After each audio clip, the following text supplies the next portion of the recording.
Good evening, everyone. Thanks for so many people showing up tonight. I really appreciate it. For those of you who have never come to something that I've spoken about before, my name is Chad Gibbs. I am in my 4th year as an assistant professor in Jewish Studies at the College of Charleston, where I'm also director of the Zucker Goldberg Center for Holocaust Studies. Came here from finishing up my PhD at University of Wisconsin-Madison. You might think I'm a little bit older than your average new professor, and that's true because I'm second career. I was in the Army for about 10 years before starting my academic life.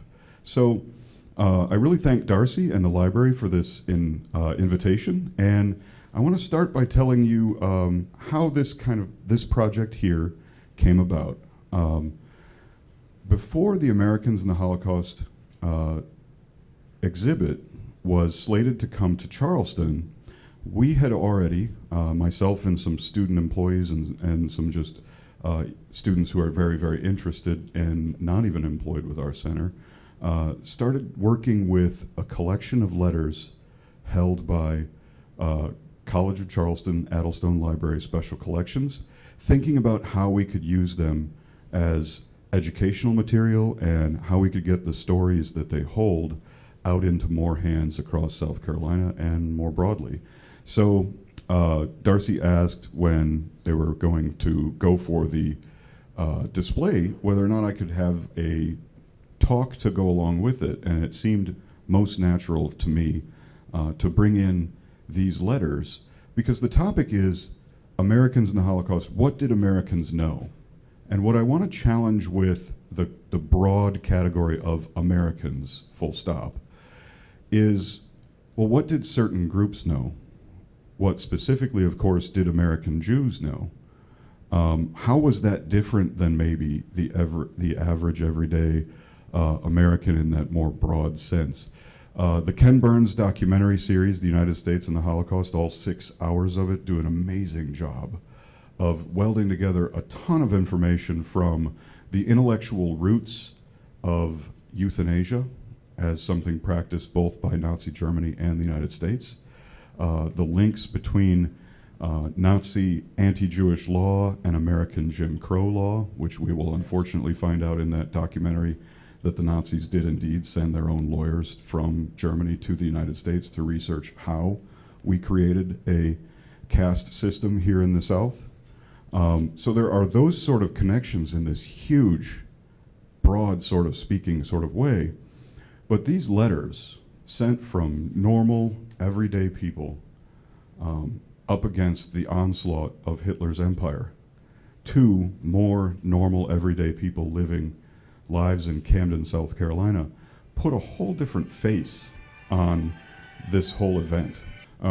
So we start here with just one of many letters that were sent from a family that we're going to go through, all 4 members of the family, to what's written on the envelope here is Mrs. Bernhard Harry Baum. We take you back in time to when addressing was often, to a woman, was often in the MRS husband's name. So we already know what era we're in there.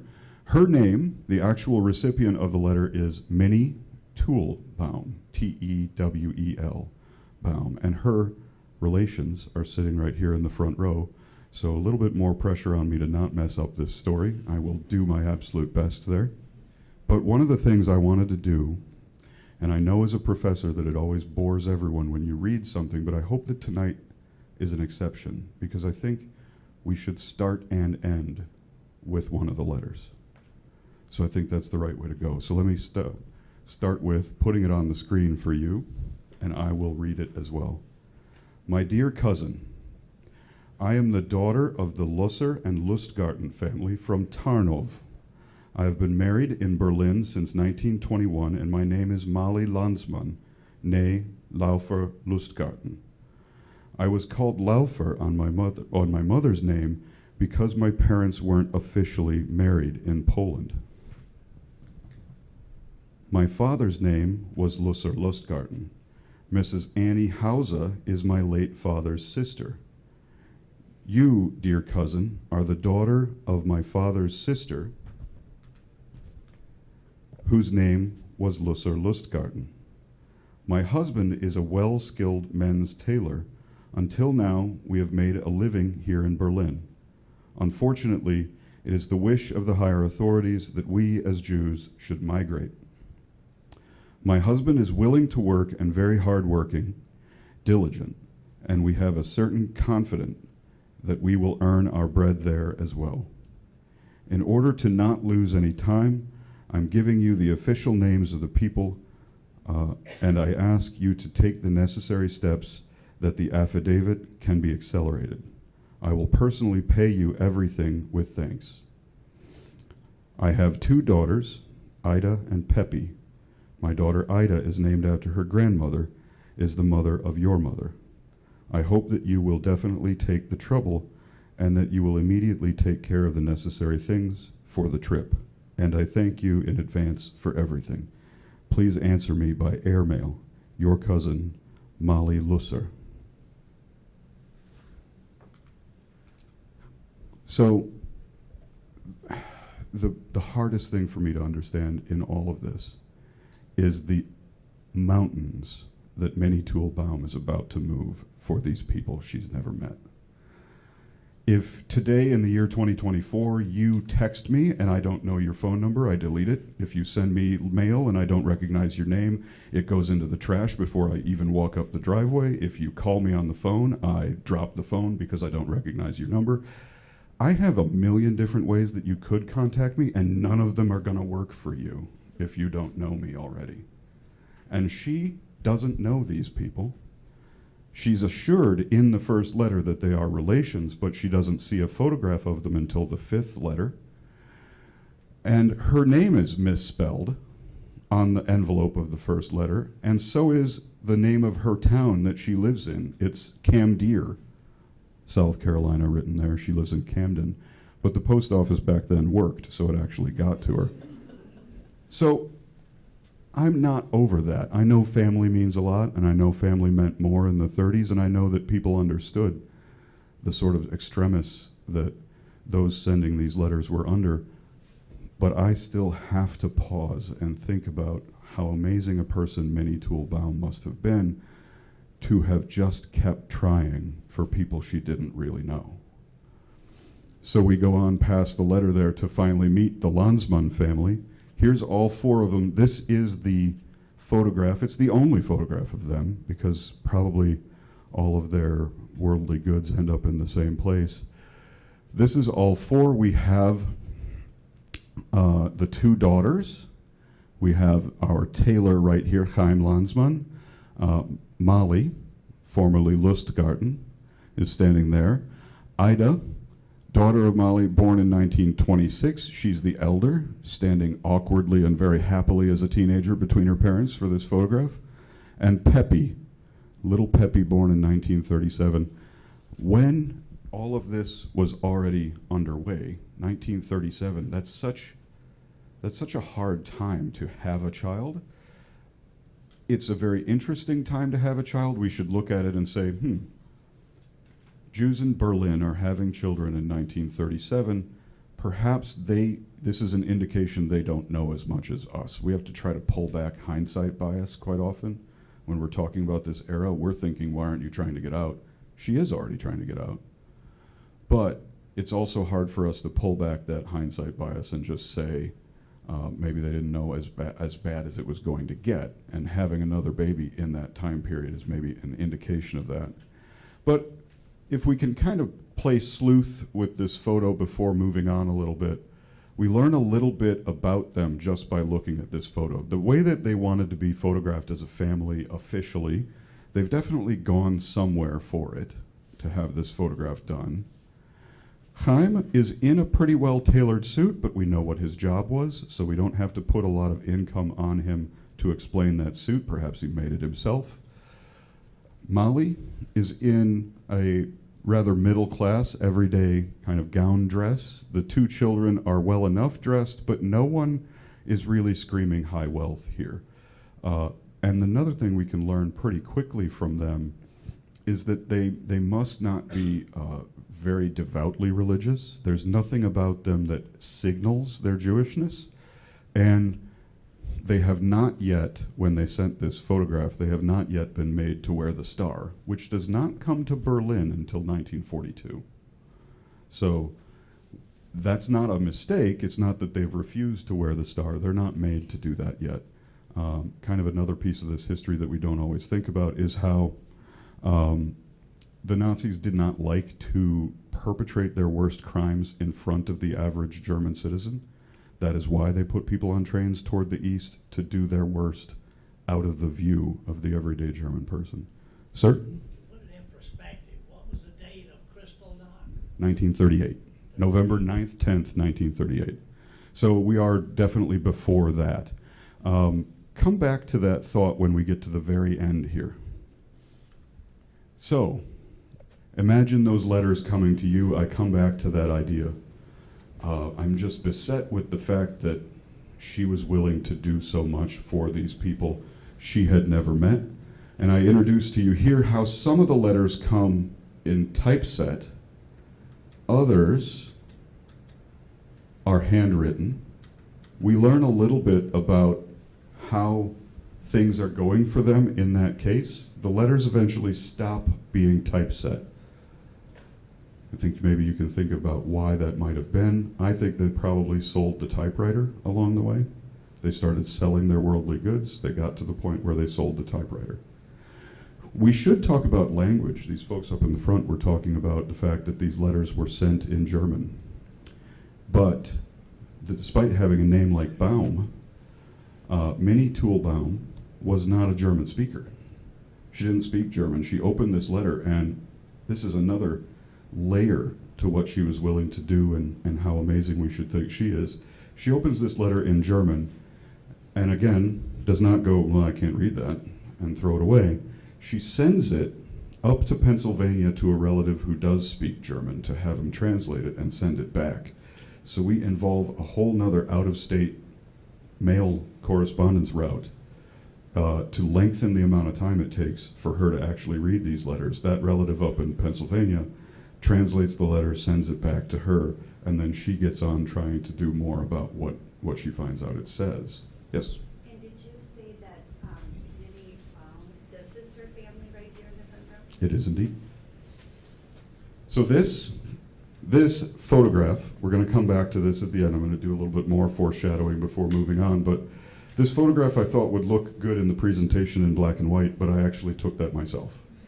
So the address from which they sent these letters still exists today, which is strange because of all the things. We did quite a good job flattening Berlin, but this building still exists. It's still right where it's supposed to be. So who is Minnie Toolbaum? Anne was nice enough to send me a couple of pictures that she can recognize. She just sent me 2 of these pictures earlier today, like just hours ago. They now exist. So we have a picture of her when she was younger. She's in the middle, right? You told me that she's in the middle there. This is Anne. Right. Oh, she's on the right. Okay, she's the baby. This is Minnie right there on the end. Before Anne shared these pictures with me today, all I'd managed to find was Minnie Toolbaum's gravesite. So we added a couple of pictures to this. This is her, probably a bit older than the era of the war itself there, I would think. But she was born in Poland in 1898.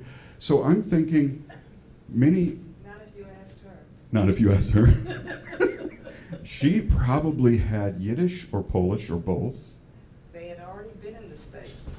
Oh. And the parents went back to Tarno, to the family. Yeah. She was born over there and came back.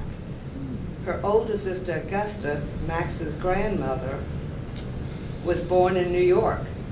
Oh. And the family were citizens at that time, but she was born in Europe and never told anybody. The Interesting. census didn't lie. Okay. Interesting. So we get some more information that goes along with Minnie here. They lived in Camden, South Carolina, and the address on the envelopes doesn't today lead to any specific building. So I'm a little bit still struggling with that. I just emailed the Camden Historical Society to see if they could point me in the direction of the right house. I'd like to see if it's still there. What I did learn, though, is things... What's the address? 1335 Highland Avenue. So what I did learn, and still goes along with the whole street, if we just imagine that the street has the same name, what often happened when the zip code change to the post office came in, a lot of different addresses got changed along with the introduction of zip codes. So that could be throwing us off. Maybe 1335 still stands, but it has a different number now. Do we know how and why she moved to Camden? Do we? We don't. We're doing audience participation in the best way. Nursing school in Maine. Nursing school? Okay. But they lived on a street that is, to this day, what looks like pre-war cottages. I wouldn't call them freedmen's cottages, but they are about that size. So it's not, only thing I want to point out in this is that the whole street does not scream wealth at you. No one here is rich. And that's important to know as we go into what she tried to do and what she did indeed do for these people who she had never met. So she's not very, very wealthy. But before I go back to, or continue down this road about this one microcosm, this one family, I want to tell you about how kind of prevalent it is to find these letters. You might think, okay, you found one set of letters, is that it? The whole idea of teaching about the Holocaust with letters is something that I picked up from my PhD advisor. So I do not even claim this idea. I worked under a man named Amos Spitzan at University of Wisconsin, who found, actually had brought to him by a community member, a group of 6 postcards that were sent from 2 different ghettos as she was forced to move in Poland to a little town called Racine, Wisconsin.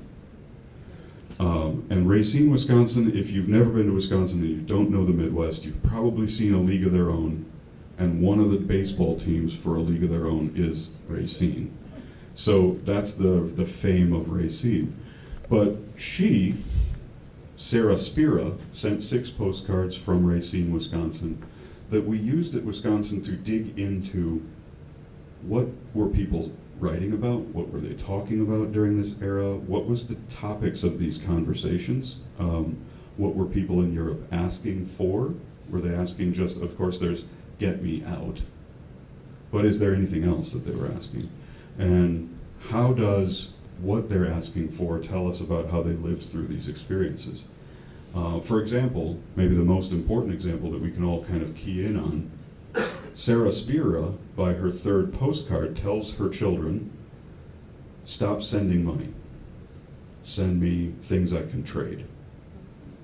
And we find out the very moment at which cash money stops having value in the ghetto. Because she doesn't even want that sent to her anymore.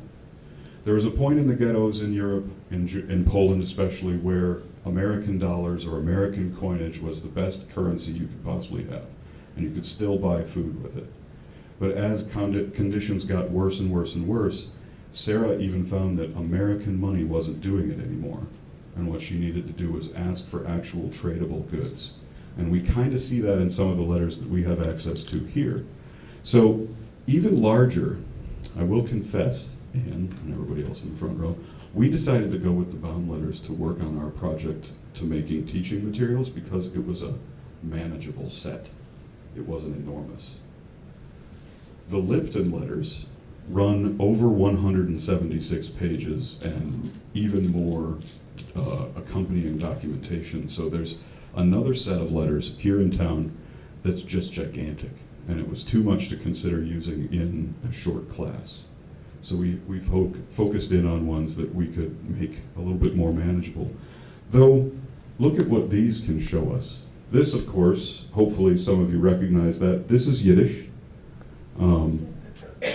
which obviously very few folks read today, but the entire Lipton collection, I should say very few folks locally read today. I don't want to make somebody mad by saying that.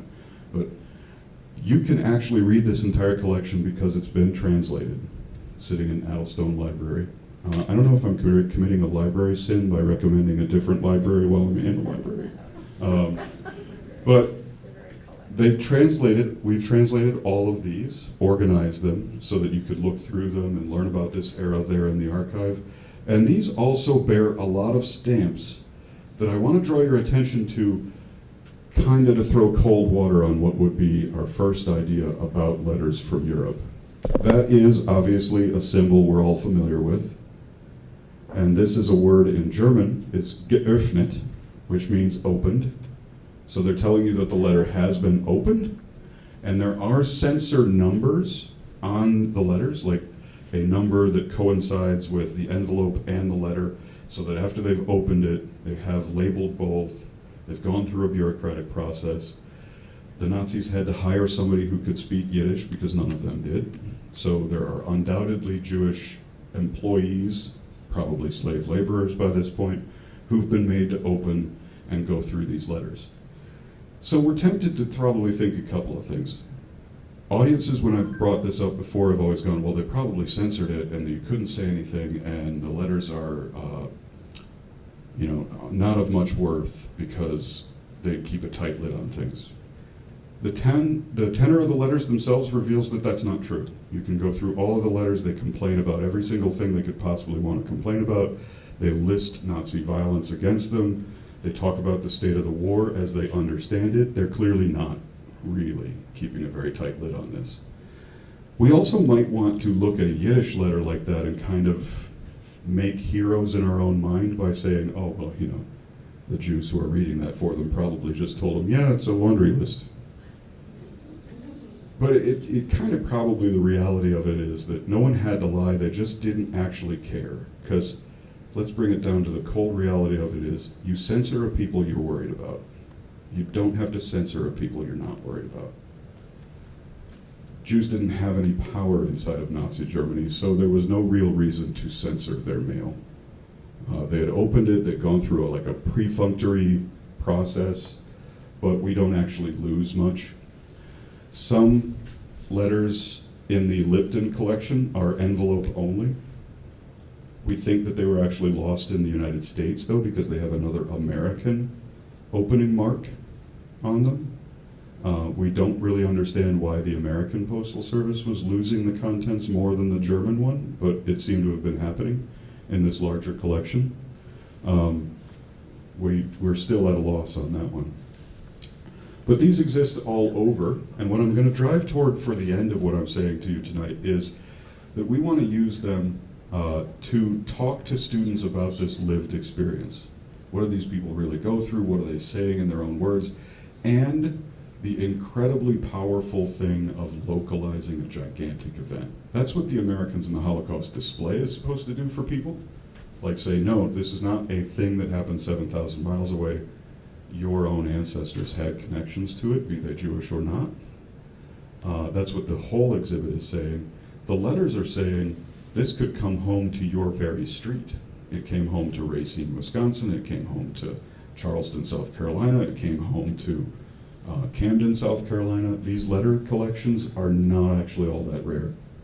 And as the generations that received them pass away, more and more of them are showing up in libraries and archives because folks are cleaning out attics after mom and dad go, and these things are becoming actually more and more prevalent today than ever before.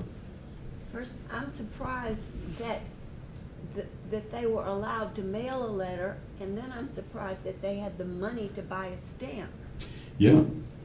We're not talking about an incredibly expensive stamp. That is at least the case. But we do at least, it's a finding to learn how much the postage cost and realize that they had that money. I would think one of the little details we can put together from that, though, is especially when Sarah Spira says, stop sending me money, she doesn't need any more money, it has no worth to her. She could still buy stamps with it, but she can't get food with it. So you can be two different kinds of poor when you're in a Nazi ghetto. You're cash rich and material poor. You could buy a stamp from the Nazis with your cash, but you can't get food with it. So they're not spending from the same pile, if that makes sense. Yeah, but why did they let them write letters and mail letters? Why not?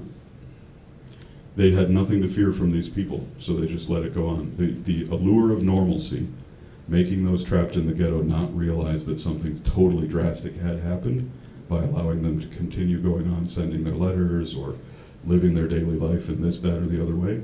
That means, why stop that? It's beneficial to the regime to keep those sort of things going. So, these are my connections to the wider things that we're talking about. You could go upstairs and punch away at the little screens and see the news being delivered to the United States. What do average Americans know? What capability do average Americans have to learn about the Holocaust as it was taking place? I think that's probably one of the bigger challenges for us. We've been led to believe by sort of surface level documentaries that are on the History Channel. I'm a historian, so my favorite thing to do is rubbish the History Channel. I get really boring about that, but those kind of documentaries generally they told us at least for a good 60 years that nobody on this side of the pond knew what was going on and couldn't have done anything even if they did. We're about to see a story for many specifically, and that's just one very average person that shows that you could do a lot and you could know a lot. So, American Jews in the Holocaust, though, is a different story. This man right here is Rabbi Wise. Rabbi Wise is yelling into any microphone that people would give him in the 1930s and early 40s about what's going on in Europe and how bad it really is, and the fact that America should do something about it. What the something is, most people never agreed on, except for one thing that most everyone probably should have understood was a solution, but no one wanted to follow it, which was allow more Jewish immigrants, allow more Jewish migrants. That is a thing that America could have done, and it's just a thing that America decided not to do, and did decide not to do it in pretty set piece manner. That's something that is also a coverage that I'll leave for the exhibit upstairs. But that's a choice that we had. On the micro scale, though, what did people do? So these are just a few of the letters that we have that Minnie sent. So what our woman here in South Carolina, what was she doing? Because, of course, the letter collection that we have at Addlestone Library is all the letters that were sent to Minnie, and everything that she sent we don't have. So it's a one-sided conversation, except for the times that she kept copies of things that she was sending to try to find help here in the United States. So let's start from one side and work our way over to the other. As she's getting these letters, she is trying to find ways to get the whole Landsmann family, all four of them, here to the United States. That's her biggest goal. That is her entire goal, really. And she starts with contacting the United States Lines. It's a shipping company. And they are thanking her for her postcard of November 19th, and this is 1938. So November 19th, 1938. 10 days after Kristallnacht. So 10 days after Kristallnacht, they're thanking her and telling her that a ship ticket, for one person, mind you, is $117.44. I won't make anybody get out their calculator, but that's 1938 money. It's a lot of money. It's $1,400 or so. $1,400 or so per person. And if you want to if you've got your phone with you and you want to throw into maps 1335 Highland Avenue in Camden, South Carolina, to see how rich that street is, you'll get an impression of how much money she might have had on her own. She didn't. She was going to have to go raise this. She's going to have to go get over $5,000. Don't make me do math. I'm a historian by purpose. So her next idea, because she keeps going through ideas because she knows she hasn't got the money to do this on her own. So she's reaching out. She is willing to bend an ear. She has absolutely no trouble with making people awkward about not helping her. I'll never meet her, but I really like her. This is an organization maybe some of you have heard of. We'll do that by show of hands. HIAS? So about a third of the crowd has heard of HIAS. HIAS, Hebrew Immigrant Aid Society. It has dropped, I believe, one letter from its older name, older full name, Hebrew Sheltering and Immigrant Aid Society of America. This is a group founded earlier than the Holocaust, but becomes sort of synonymous with the Holocaust because of its work to try to save lives in the years before 1941. So it's founded as a reaction to Russian pogroms. So the pogroms are waves of violence against Jews in the Tsar's empire, worst in the year 1881, going on to the famous Kishinev pogrom of 1903. These all cause a wave of Jewish immigration to the United States that is hugely responsible for America's Jewish population today. I'm told by one of my friends who's a historian of this era that actually more American Jews remember that as their family mythology of how they got here than is actually true. But if you ask American Jews, when did you get here, you generally hear pogroms or post-Holocaust. So whether they're true or not, they're what everybody believes of how they got here. And pogroms, in that era, that's when this society is formed. And its responsibility, what it's trying to do, is help people get through the hurdles of American immigration law, which are not easy. So in 1924, the United States passes what's called the Johnson-Reed Act. The Johnson-Reed Act sets up a quota immigration system. So it says, for example, you can have 17,000 Germans enter the United States each year, no more. We will not give out a quota number for any more than 17-ish thousand. That includes everyday non-Jewish Germans who just happen to want to come here, perhaps for a business reason or what have you, and Jews who live in Germany. There's no distinction there, except that American quota numbers are set deliberately lower for countries that have larger Jewish populations. It is a legal system that is designed to bar Jewish entry into the United States. So their quota number, the quota number assigned to the Landsmanns for a certain year, we did the math on it, and they would have had to have a year that was 4 years long just to get to their number. Because your number is for, let's say, 1937.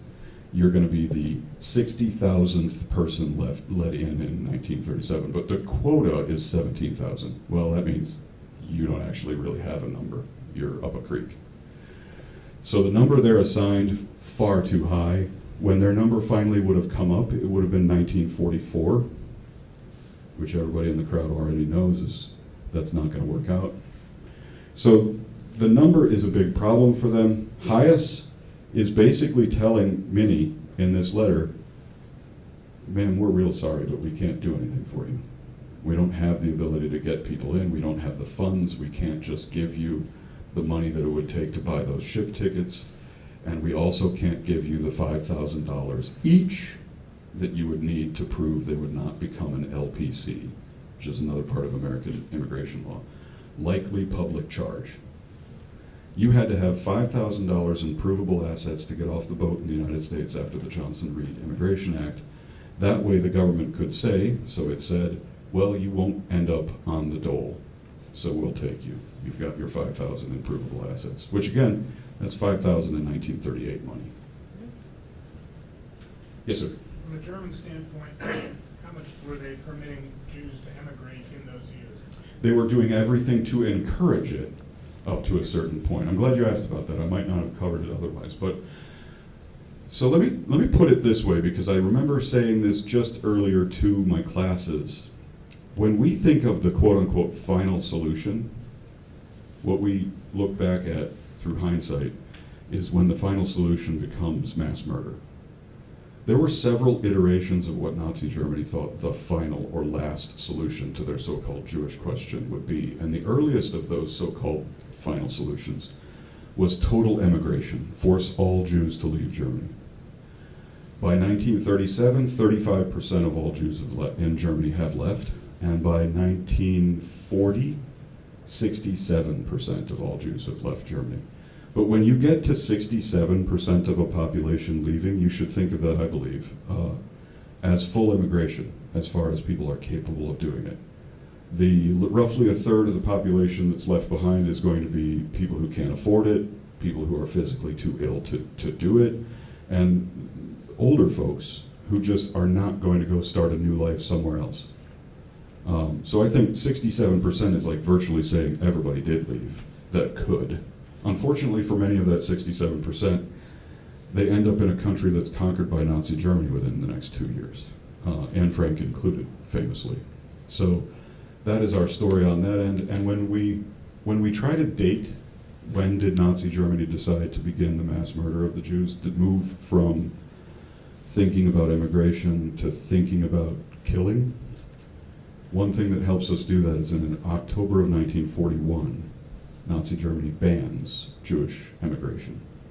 It had been their preferred solution all the way up to October of 1941 when they banned it. So I think that really gives us a window into their thought process, the timeline of that thought process, and what they would, they're practically pushing people out the door, though the door is manned by none other than Adolf Eichmann. Even saying that name made several heads turn, so everybody has probably heard of him. He comes to fame, gets his name onto the top 5 worst human beings ever, through 2 things. The second of which is more famous. He helps plan the Reinhard camps, the mass gassing of Jews at Belzec, Sobibor, and Treblinka. But first, before he had that job, he was head of the Reich Emigration Office, trying to kick Jews out of Germany, but not before he had stolen everything they owned. So he had a long bureaucratic process that was supposed to, and there's a quote from him that basically says exactly this: a Jew goes into the system supposedly wealthy, as he thought all Jews were, and comes out of the system completely destitute. And the problem being that once you're destitute, the destination won't take you, because America doesn't take destitute Jews. It takes Jews with a ship ticket and $5,000 in their pocket, so that's a problem. But that's how we get. This is a very good question. I really thank you for it. My last thing that I've got here is there to show the absolute grasping at straws that Minnie reaches at sometimes, I think. This is a letter that she sent to the National Home for Jewish Children at Denver, which is ironically dated December 7th, 1938. If only that December 7th had been a couple years earlier. She's writing to the National Home for Jewish Children at Denver, kind of having moved the goalposts on her own attempts. She's like, please, just take Ida and Pepe. Will you fund getting Ida and Pepe out? Because by 1938, she's no doubt aware of what's called the Kindertransport. By show of hands, any of you have heard of the Kindertransport? So Great Britain, also not looking to admit many, many Jews, but by this time period has relented and said, fine, we'll take 10,000 children a year, but not their parents.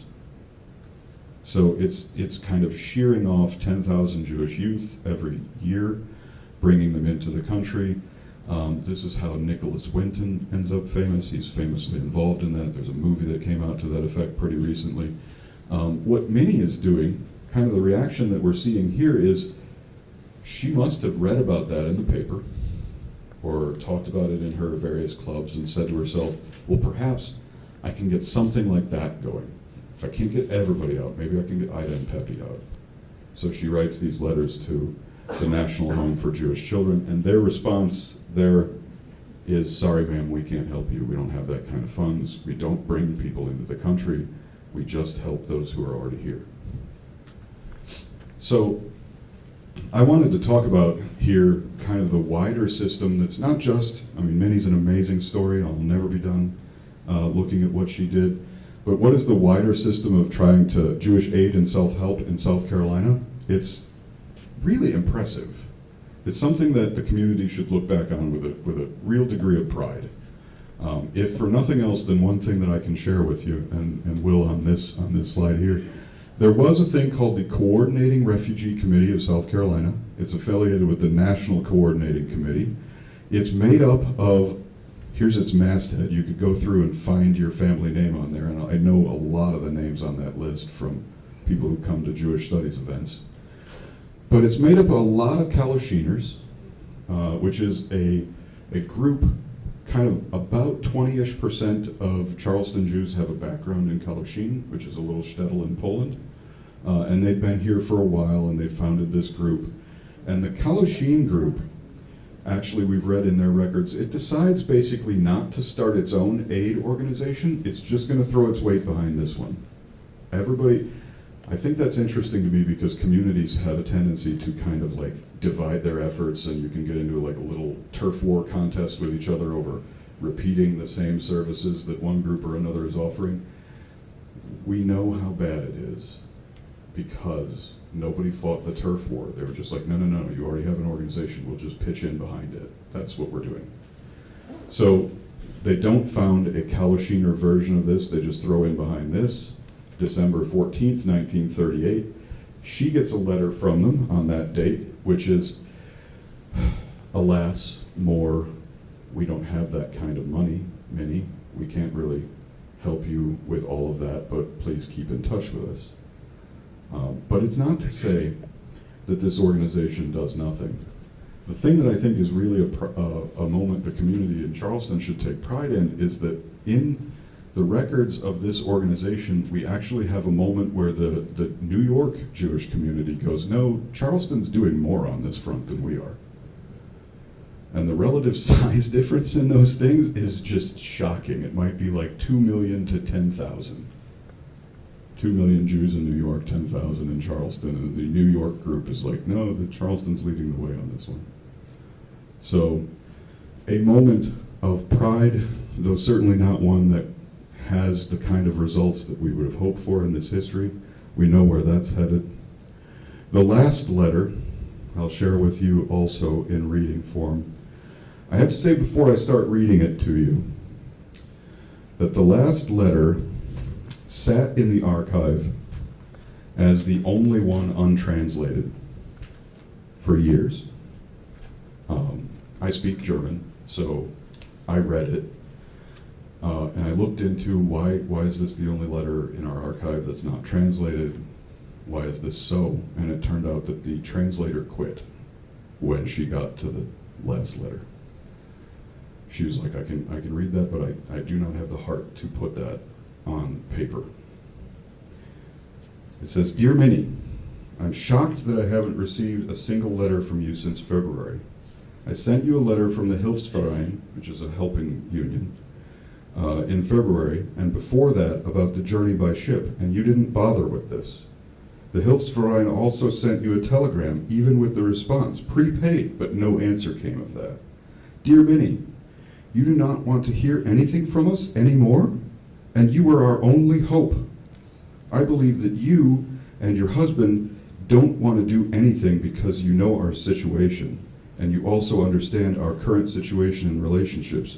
You wrote to me in February that you were sending a package, but we still haven't received that. You also wrote to me that Fanny wrote to us and sent us something, but I unfortunately haven't received that either. Now there are, unclear, traveling from Berlin to New York via Lisbon, but unfortunately we're not part of that. I believed we'd be first, if we, unclear, finally with you. Dear Minnie, I beseech you, think of us and also support us because we have no other help. Here we are in the village, such that we can in no way travel. May God help us. That comes soon, and that we see each other soon. I hope that you have also, unclear.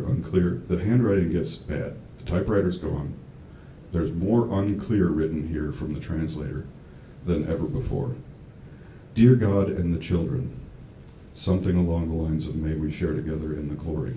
Dear Minnie, I beseech you to think about us again, and when possible, may you once again have a conversation. I will never forget this from you, and I hope to send you the heartiest greetings and kisses. Your cousin Molly. And it ends. She never gets another letter from them. What we can look into her town newspaper and see is stuff like this. What would Minnie know? Because we have, again, the benefit of hindsight. We have 80 years of research between us and that really difficult letter that is basically yelling at her, the only person she's allowed to yell at by that point. I can never get over that either. She can't yell at any of the people that are actually harming her, but she can yell at Minnie, which I totally understand, but it must have been so hard to receive. So what does Minnie do? She writes to consulates. She enlisted the aid of a South Carolina senator who hated Jews. That's a very interesting side story of this.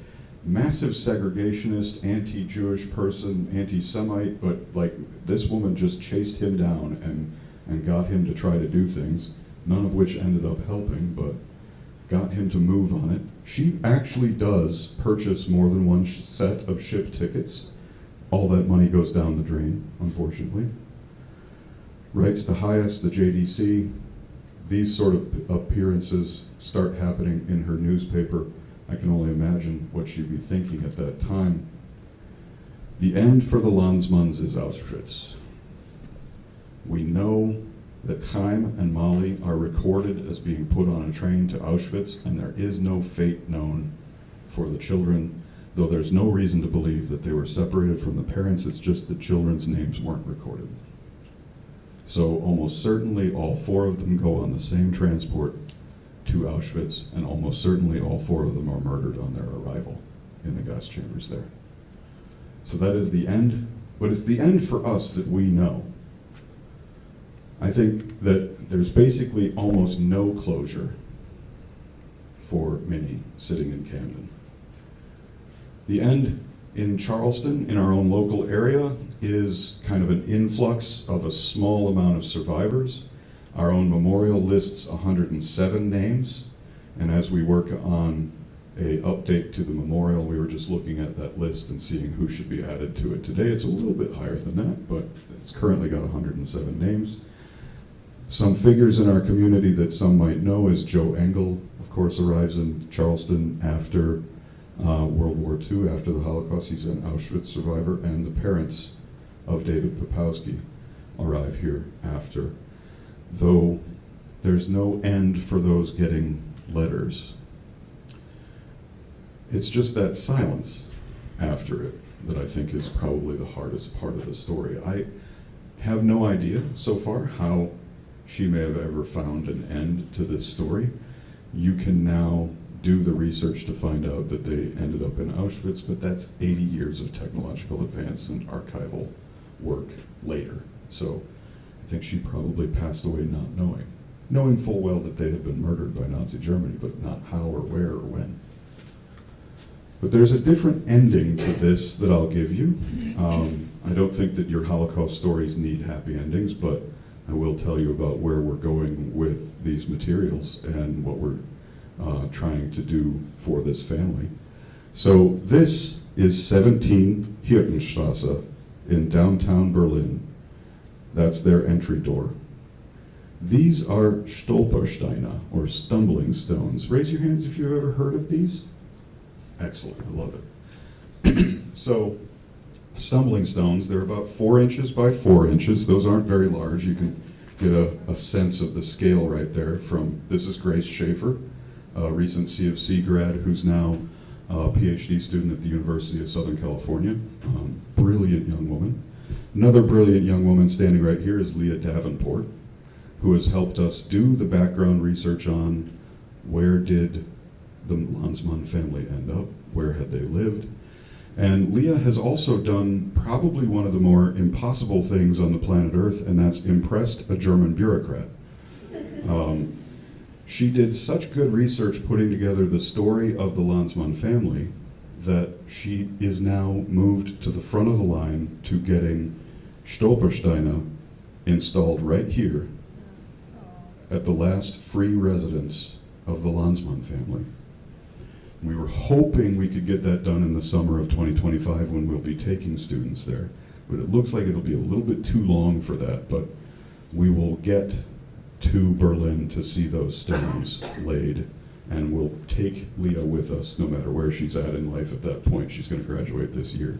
But That picture in color right there is the same image that you had in black and white earlier on. it is. Yeah, well, same from that day. Because this was on our study abroad in 2023. I'm the photographer. We took, the three of us, a little side trip to go see 17 Hirtenstrasse and pay our respects to the Landsmanns and see their residence and where we'll put the stones. And these are neighbors of theirs, right here.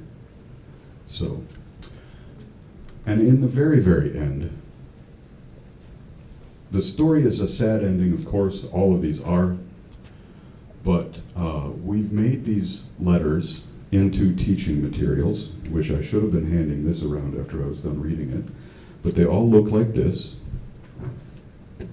We've made 10 of these packets out of 10 different letters. And we include on them a little analysis of the letter and then some discussion questions, and we're putting these out free to any high school or middle school teacher or college professor who wants to use them, with stories written up by myself and Grace Schaefer there helped us write up all of these. That's how that brilliant young woman got into graduate school at one of the best universities in America for what she wants to study. She's already done this. That is already appearing in high school classrooms all over the state. So the legacy of this, though tragic, sad, horrible, and evil, is that what they went through will continue to educate students in our area and people wherever the teacher wants to pick up this packet to talk about what is the connection of our local place to this giant history, and what did people that we can actually put a face on try to do in the middle of this entire horrible event. And at the end here, I'll just thank the Hellman family for coming tonight. Thanks so much. Thank you.